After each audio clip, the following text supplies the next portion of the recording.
This is the installation on the brake light above the liftgate on a 2004 Chevy Suburban. Should be the same on the Chevy Tahoes, Suburbans, Yukons, 2000, 2006. In my case, my light was not working, so I just had to take it out, and apparently I had a bad connection. Let's see, your connection would be right in here. Right here, it just snaps off and snaps back on. I'll show you how that goes on in a minute. This rubber part just peels off, pulls off. You can't do it wrong. The corners are the hardest part to get in right here. Just get this corner, but stretch them and work it around, and let's see, stretch it out, work it around and get it back in place good. It probably would be good to put a little bit of silicone seal or something down these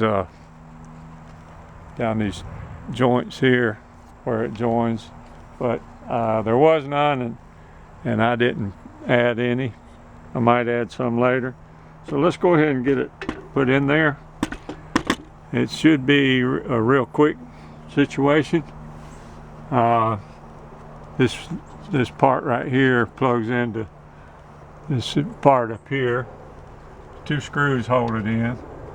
Just snap the plug in right here.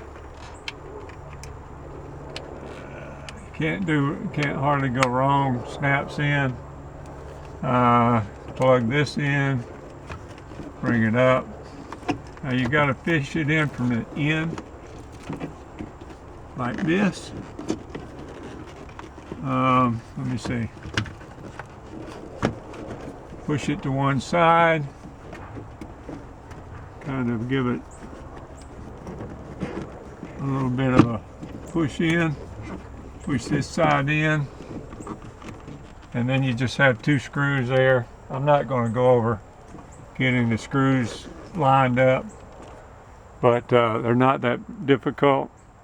So just put the screws in, Phillips head screwdriver. 2 screws is all it takes right here in the end. All right, just wanted to show you that quickly. Thanks for watching. Have a great day.